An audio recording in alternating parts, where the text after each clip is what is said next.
tonight's headlines. A horrific discovery of a forest filled with bodies in Ukraine. Signs of violent deaths as a mass grave with more than 400 bodies, including civilians and children, was discovered. Indian Prime Minister Narendra Modi told Russian President Vladimir Putin that now was not a time for war on the sidelines of a regional summit. World leaders begin gathering in London from Saturday for the funeral of Queen Elizabeth II. And Japan's weather agency warned of a very dangerous typhoon heading towards the country's southern Kyushu Island, and they're urging residents to evacuate before the powerful winds hit the area.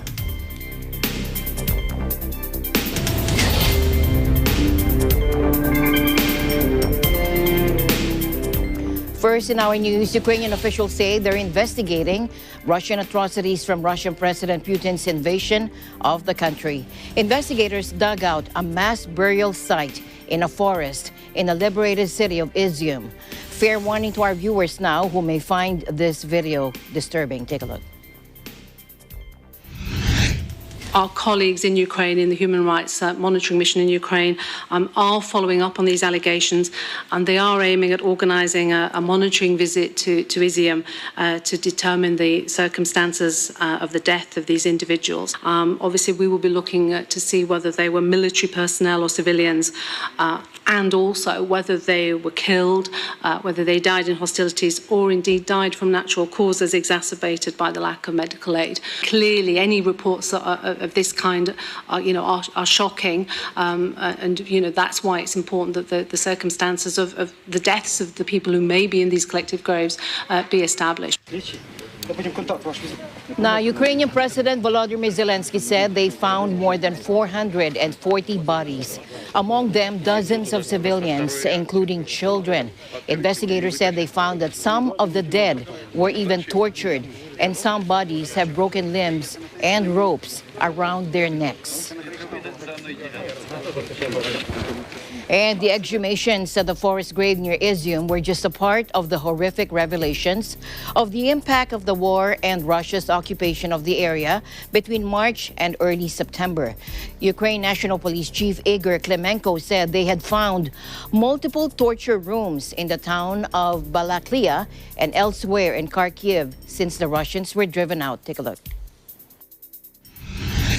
Можу на сьогоднішній день, на даний момент, говорити про наявність 10, як мінімум, катівень на території названих населених пунктів.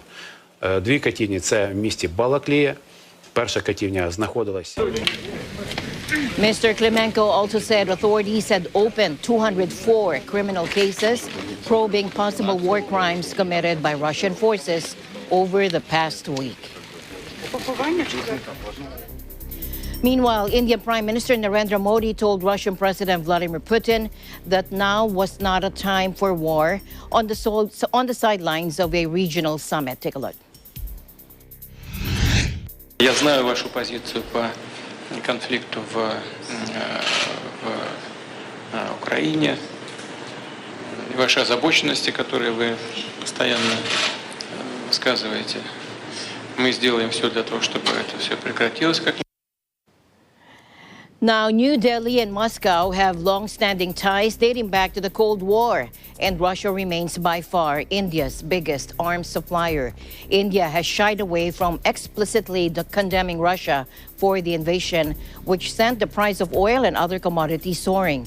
The Shanghai Cooperation Organization, or SCO summit, comes as Russian forces face major battlefield setbacks in Ukraine and represented an opportunity for President Putin to show his country had not been fully isolated despite Western efforts. Meanwhile, after talking to Indian Prime Minister Narendra Modi at a press conference following the Shanghai Cooperation Organization summit in Uzbekistan, Russian President Vladimir Putin says there are no plans for the adjustment of Moscow's military operations in Ukraine despite a counter-offensive. Take a look. План корректировки не подлежит. Генеральный штаб по ходу операции принимает оперативные решения. Что-то считается ключевым, основной целью, а основной целью является освобождение всей территории Донбасса. Эта работа продолжается, несмотря на вот эти попытки контрнаступления украинской армии. У нас наступательные операции на самом Донбассе не прекращаются, они идут. Идут небольшим темпом, но последовательно, постепенно российская армия занимает новые и новые территории. He also accused Ukrainian forces of attempts to carry out terrorist acts and damage Russian civilian infrastructure. President Putin said they are really quite restrained in their response to this for the time being. He also said if the situation continues to develop in this way, the response will be more serious. In tonight's other news, Japan's weather agency today warned of a very dangerous typhoon heading towards the country's southern Kyushu island, and they're urging residents to evacuate before powerful wind hits the area. Take a look. Now, Typhoon Nanmadol was carrying gusts of up to 270 kilometers on Saturday near the remote Minami Daito Island, 400 kilometers east of Okinawa Island, according to the weather agency. The agency also warned of high waves, storm surge, landslides, flooding, and overflowing rivers. It said the wind could be so strong in areas like southern Kyushu that some homes would be at risk of collapse. The storm is expected to approach or make landfall on Sunday in the southern Kagoshima prefecture in Kyushu and then move north the following day before heading towards the main Japanese island. Ryuta Kurora, the head of the Japan Meteorological Agency's forecast unit, told reporters that maximum caution is required. He said, while urging residents to evacuate early, he said it's a very dangerous typhoon. Mr. Kurora said the weather agency was likely to issue the highest alert for Kagoshima later in the evening. Meanwhile, flood-battered Eastern Australia is facing further extreme weather in the coming months after the country's forecasters confirmed that a triple-dip La Nina was underway in the Pacific. Take a look. We've seen the Bureau of Meteorology declare a La Nina event for the oncoming summer and spring period. What that really means for the eastern half of Australia is that we will see wetter than average conditions. So the New South Wales SES has been ramping up its preparations. Now, the country's east is still recovering from intense storms and flooding earlier this year, which were caused by the previous La Nina event. La Nina is the large-scale cooling of surface temperatures in the central and eastern equatorial Pacific Ocean, normally occurring every 2 to 7 years. A triple La Nina, in which the phenomenon spans 3 consecutive northern hemisphere winters or southern hemisphere summers, has only occurred 3 times since the Bureau of Meteorology first started collecting records in 1900, most recently in 1998 to 2001. Disaster responders in Australia's east have been stretched thin by this year's flooding, with New South Wales Emergency Services reporting its busiest ever year to June 30.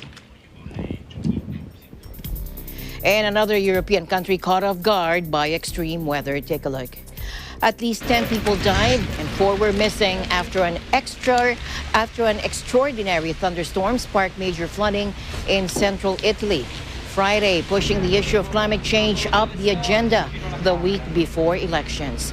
Prime Minister Mario Draghi confirmed the toll while saying it could change before heading to the town of Ostia near Ancona, one of the places worst hit. Now, authorities in central Italy are scrambling to evacuate residents after torrential rains and deadly flash floods hit the region. Helicopter images show the extent of the damage. More than 400 millimeters or 16 inches of rain fell in just a few hours. The downpour, far heavier than have been forecast, the equivalent of 6 months of rain. The mayor of one of the towns badly hit described it as apocalyptic. Homes were left without electricity or phone connections in several areas, and schools have been closed. More than 150 rescue operations have been carried out, and the floods come as with just over a week to go until the country heads to the polls for general election. And to the U.S. now, where the mosquito fire has burned over 69,000 acres as of Friday, U.S. time, becoming the largest in the state so far this year, according to AccuWeather.com. No deaths or injuries have been reported from the fire, but at least 70 structures have been destroyed. The cause of the fire remains under investigation, according to CAL FIRE. When the fire first broke out on September 6, Forest Hill neared a high of 110 degrees and an overnight low above 80 degrees.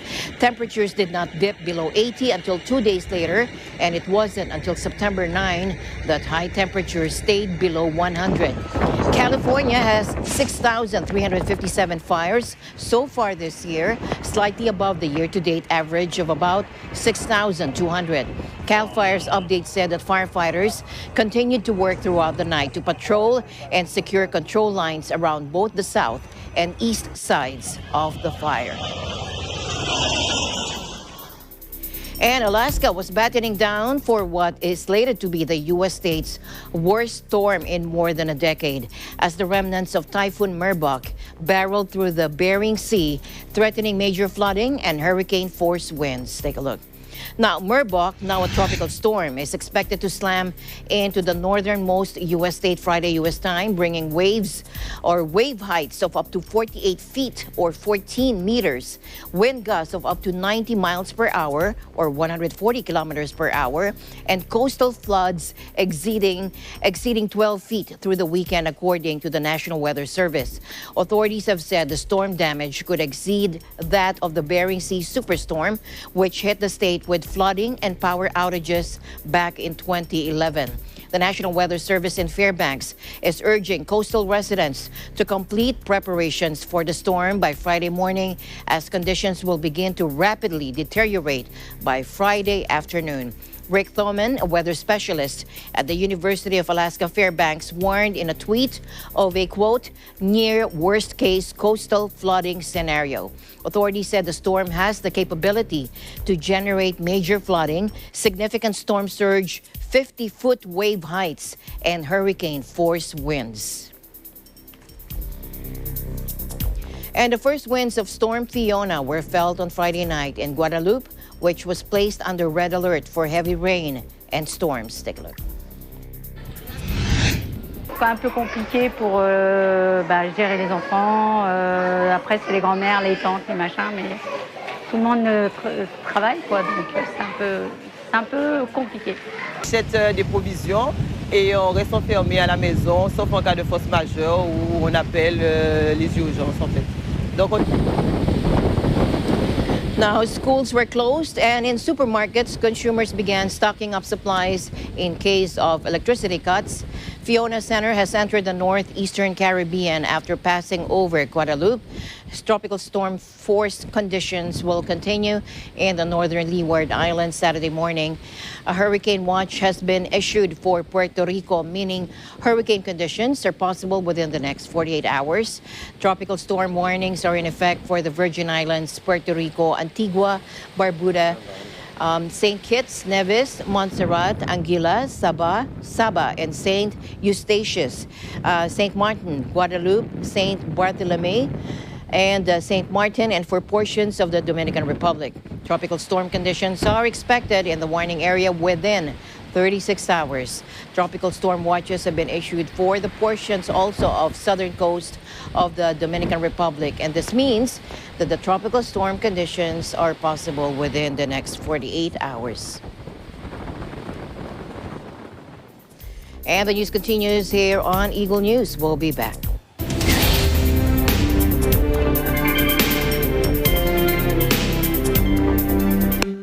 Alam namin ang iyong pagsisikap. Dama namin ang iyong mga sakripisyo. Kita namin ang pagharap mo sa bawat pagsubok. Kaya sa kabila ng mga hamon ng buhay, nandito kami para umalalay. Kasi katulad mo, gusto rin namin ang magandang bukas para sa kanya. Hatid namin ang dekalidad na edukasyon at makabagong pasilidad sa abot kayang halaga. Kaya huwag ka na mangamba. Sasamahan ka namin tuparin ang mga pangarap niya.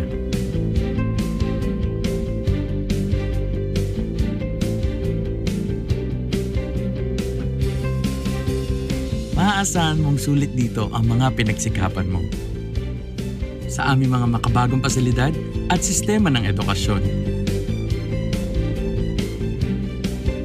Mailalabas natin ang aking talino at mga kakayahan niya.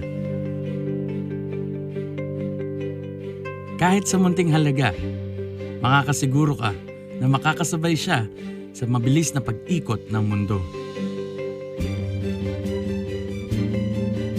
Sa New Era, karamay mo kami sa bawat hamon. Kaagapay mo kami sa bawat hakbang. Kasama mo kami sa bawat ngiti at tagumpay.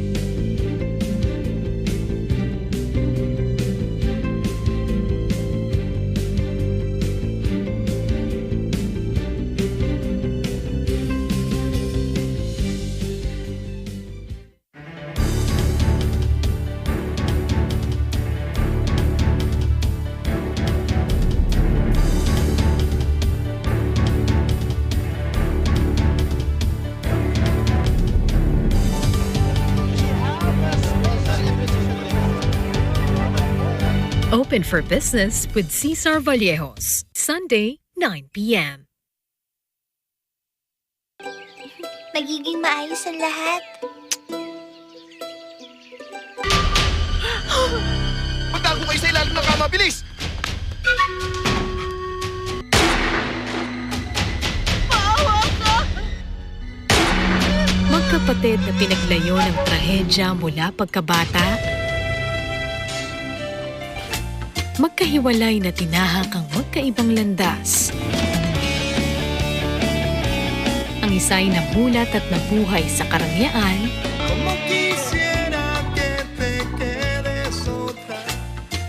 ang isa na may nananatiling umaasa na makikita pa ang kapatid na pinakamamahal.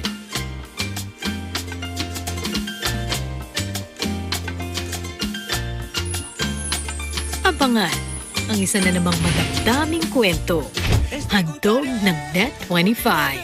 Malapit na!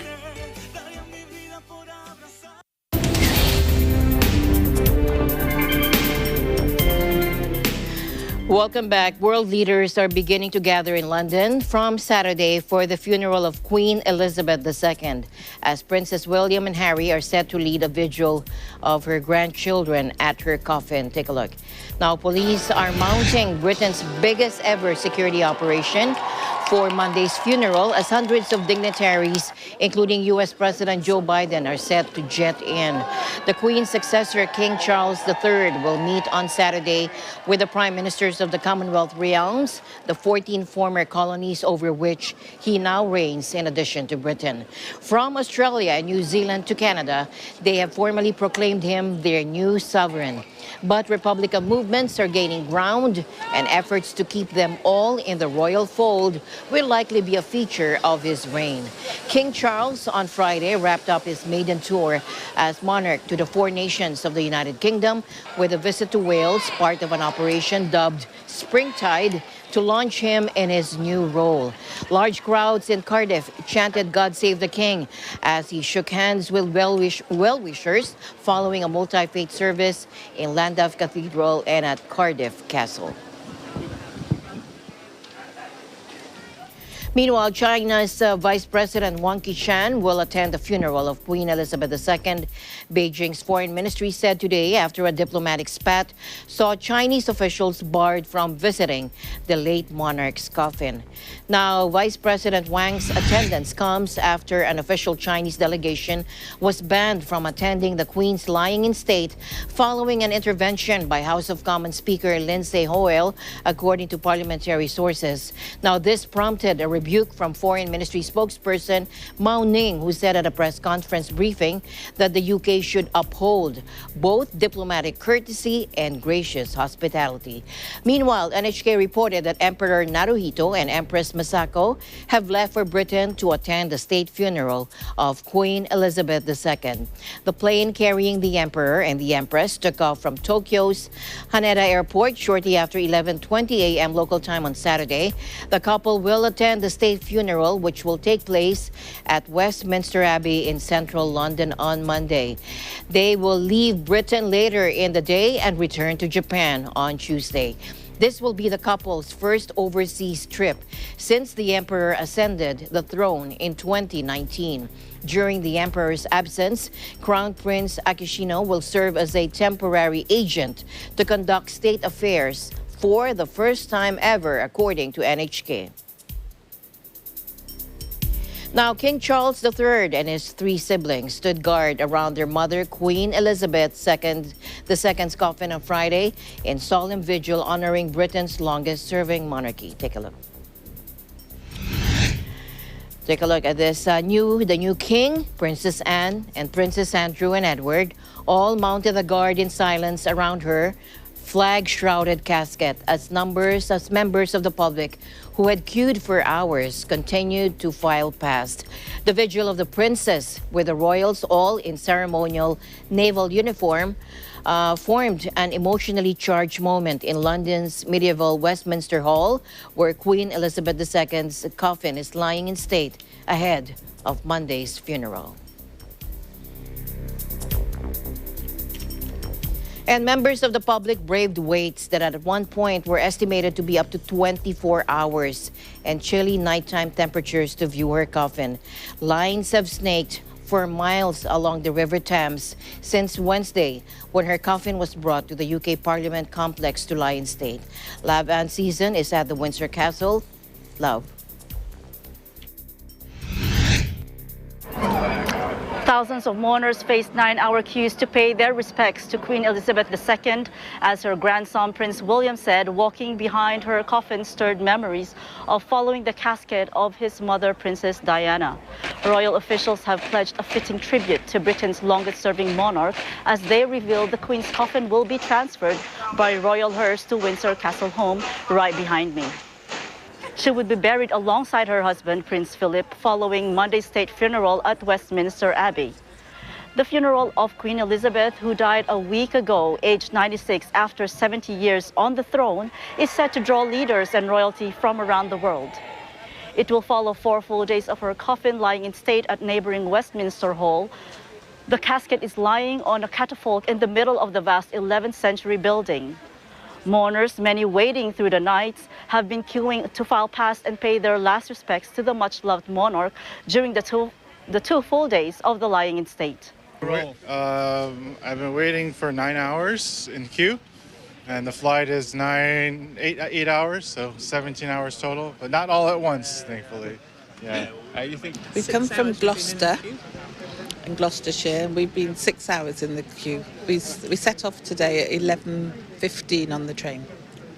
The somber atmosphere inside was completed by guards in ceremonial uniform posted around the podium in a constant vigil. One fainted overnight. Prime Minister Liz Truss's spokesperson said the mourners were demonstrating respect for each other in queuing in such a responsible way. Organizers have prepared up to 10 miles, 16 kilometers of queuing infrastructure with expectations that hundreds of thousands will participate, in particular over the weekend. So almost caught everyone by surprise. So the hotel was already busy, but yeah, ever since the news, sad news broke, we've been full every day. The demand has been crazy. So yeah, very, very busy. But yeah, the team's doing exceptionally well under difficult circumstances. This is Love and Season London Bureau from Windsor Castle. We live in extraordinary times. Back to you, Alma. Now, former England football captain David Beckham queued for 13 hours through the night to file past Queen Elizabeth's coffin. The ex-Manchester United and Real Madrid star stood among the tens of thousands of people snaking through London towards Westminster Hall to say farewell to Britain's longest-serving monarch. Take a look. Guys, we were there for a reason, and everyone was together, and it was a special few hours. Saying our goodbyes. It's hard to explain. It's very emotional, and the silence and we need to be able to see where we're going. The feeling in the room is very hard to explain. But I said. We're all there saying thanks to Her Majesty for being kind, for being caring, for being reassuring throughout the years that she's been our Queen, and the legacy that she has left is incredible.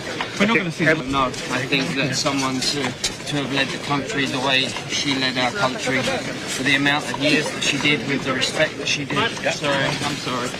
Are you okay? Yeah, okay. With the respect that she has gained around the world, not just in our own country. Now, Beckham was made an officer of the Order of the British Empire in 2003 and received his medal in person from Queen Elizabeth. The Queen's coffin is lying in state at Westminster Hall ahead of her funeral on Monday. Meanwhile, Canadians are conflicted on the future role of the monarchy, as half say Canada should end ties to the monarchy. Here's Thomas I. Likeness from our Canada Bureau. Thomas.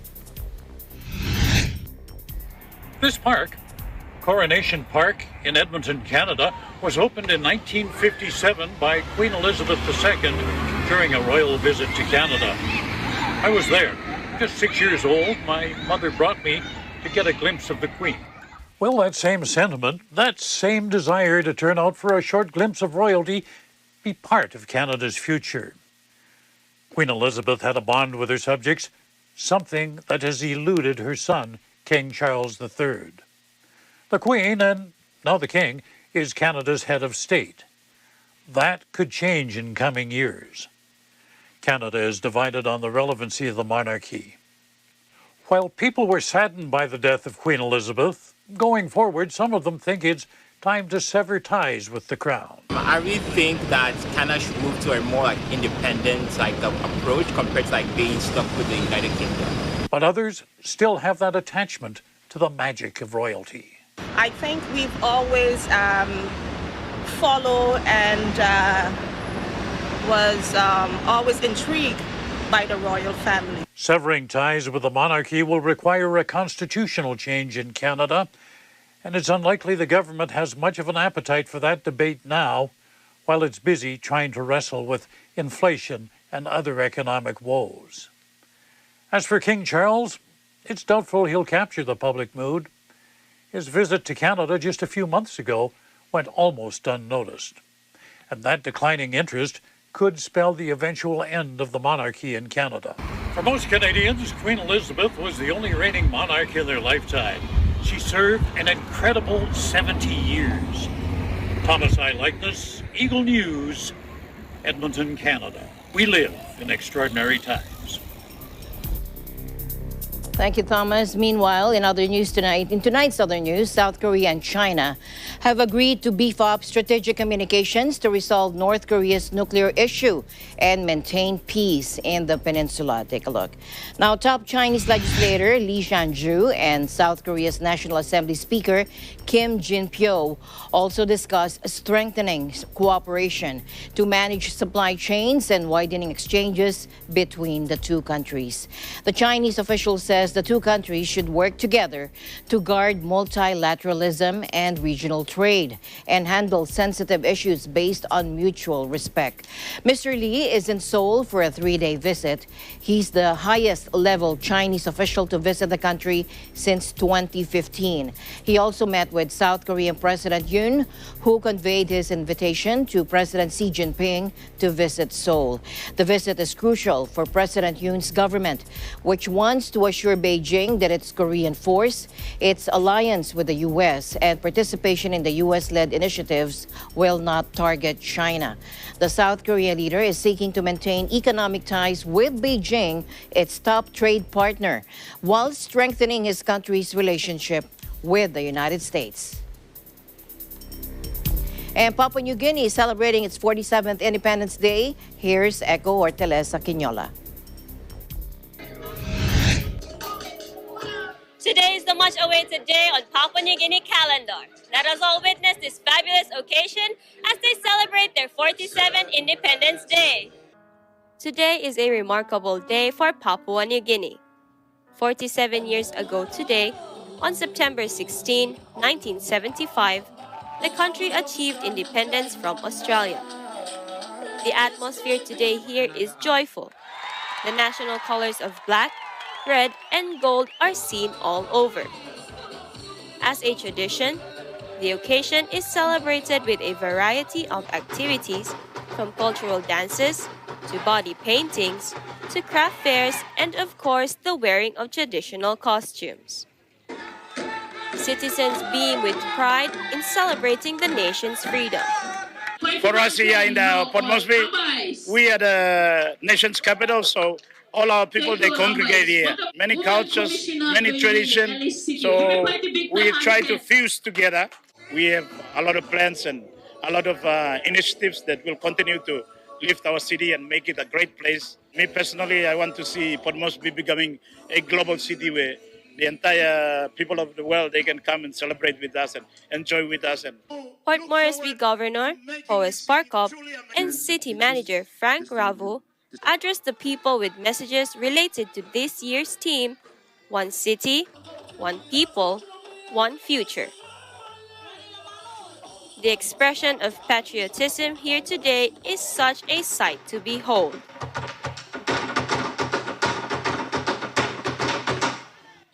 So, if the people are happy, I'm also happy. The organizing and arrangement of these events will get better and better. Happy Independence, Papua New Guinea, 47 Independence anniversary. Please celebrate in the spirit of independence. Thank you. Happy 47th Independence Anniversary, Papua New Guinea. Echo Hortaleza Quinola, Port Moresby, Papua New Guinea, Eagle News. We live in extraordinary times. Thanks, Echo. Another big story in sports this week. Swiss tennis legend Roger Federer is to retire after next week's Lever Cup after admitting his battles with a knee problem that had forced him to call time on his historic career. Here's EJ Gonzalez from our Virginia Bureau. Swiss tennis superstar Roger Federer took to social media to announce his retirement from professional tennis, a career that stretched more than 24 years. On Thursday morning, he posted on his Twitter account telling fans that the Lever Cup in London will be his final ATP event. As many of you know, the past 3 years have presented me with challenges in the form of injuries and surgeries. I've worked hard to return to full competitive form, but I also know my body's capacities and limits, and its message to me lately has been clear. I am 41 years old. I've played more than 1,500 matches over 24 years. Tennis has treated me more generously than I ever would have dreamt, and now I must recognize when it is time to end my competitive career. The Lever Cup next week in London will be my final ATP event. I will play more tennis in the future, of course, but just not in Grand Slams or on the tour. This is a bittersweet decision because I will miss everything the tour has given me. But at the same time, there is so much to celebrate. I consider myself one of the most fortunate people on earth. I was given a special talent to play tennis, and I did it at a level that I never imagined for much longer than I ever thought possible.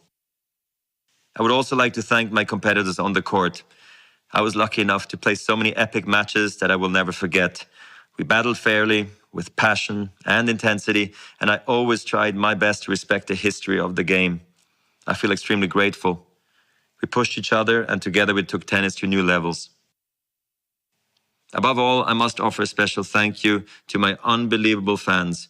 You will never know how much strength and belief you have given me.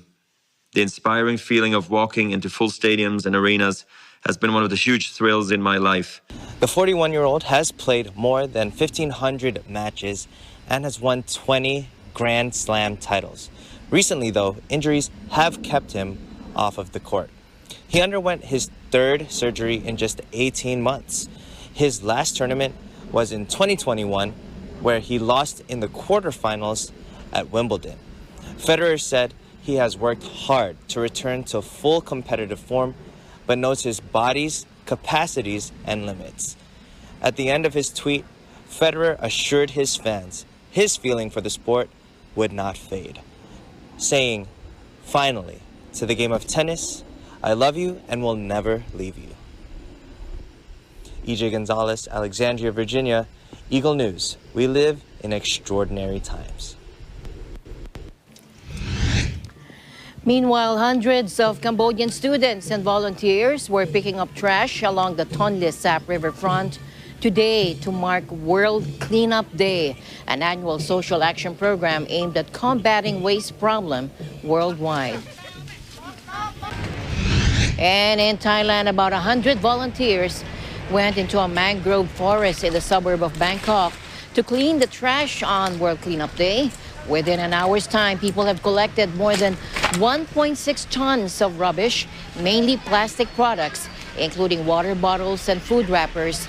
Part of the trash will be sent to the recycle center. And tonight, the Secret Service say they were caught off guard when two buses carrying migrants allegedly sent by Republican Texas Governor Greg Abbott arrived at the U.S. Naval Observatory, the Vice President's residence in Washington, D.C., surprising volunteers who were not prepared to receive them. Plus, Australia's crafty sulfur-crested cockatoos appear to have entered an innovation arms race with who? With humans, as the two species spar over the rubbish in roadside bins. That and more with our correspondent at large, Thomas I. Likeness. And now news and commentary from around the globe. A human tragedy. The people you see here on the screen have traveled all the way from Venezuela in South America, up through Central America, northward through Mexico, to the United States, to escape oppression, to seek a better life. They have crossed over the Mexican-U.S. border, all undocumented, seeking asylum. Undocumented migrants have become a major issue in the United States. It's being talked about in campaign speeches leading up to November's midterm elections. A couple of Republican governors, Ron DeSantis in Florida, Greg Abbott in Texas, well, they got the bright idea to round up a bunch of migrants and relocate them to posh, Democrat-led areas. You know, just drop them off and leave them to fend for themselves in hopes of annoying the residents of these Tony areas. White House Press Secretary Karine Jean-Pierre called out DeSantis and Abbott for political grandstanding. The fact that Fox News and not the Department of Homeland Security, the city or local NGOs were alerted about a plan to leave migrants, including children, on the side of a busy DC street makes clear that this is just a cruel, premeditated political stunt. This is what they are doing. What happened to those words written in a sonnet on a plaque at the base of the Statue of Liberty? Remember, give us your tired, your poor, your huddled masses. Perhaps when voters go to the polls in 6 weeks' time, they will show these guys the same compassion they have shown the migrants. This is Lake Suchitan in El Salvador. Oh, wait a minute, isn't there supposed to be water in this lake? There is, but it's under all of this plastic. Where did it all come from? People throw their garbage into the rivers which feed this lake, and it finally all accumulates here. It's not only in this lake and rivers in El Salvador that plastic pollution is a problem, but all over Central America.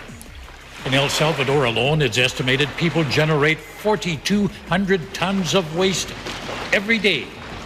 And just over a quarter of that ends up in rivers, on beaches, or on the country's streets. And that's how you end up with a situation like this in Lake Suchitan. People try to clean it up, but just as quickly as the trash is gone, more reappears. Plastic pollution is widespread, well beyond what I have shown you. It's a global problem. What's it like in your neighborhood? It's war in Australia, humans versus an avian enemy. The battleground is the picturesque town of Stanwell Park. It's near Sydney.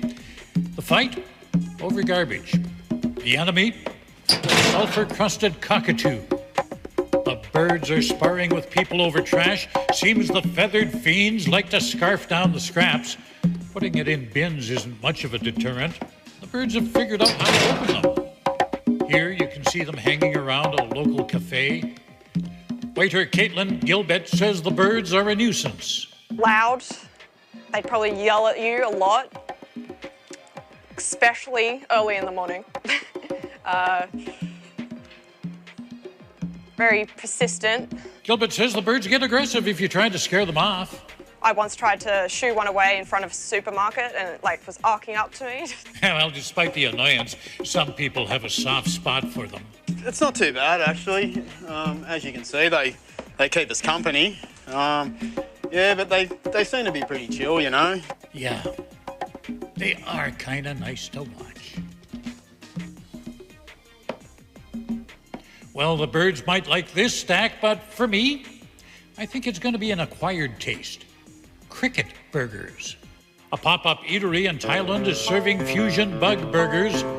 Bounce Burger restaurant in Bangkok not only makes burgers, but sausages and baked goods, all with the insects mixed into the ingredients. The insects are sourced locally from cricket farms. Proponents say eating insects has less of an environmental footprint than, say, consuming chicken, beef, or pork. Thailand has thousands of cricket farms. Until recently, most of them catered to supplying animal feed. Now, they're focusing on edible insects for people. Because food price is going up very high, and insect will answer this question in the future. You know, I'm a pretty adventurous diner, but I think it's going to be a while before I consider ordering a McCricket.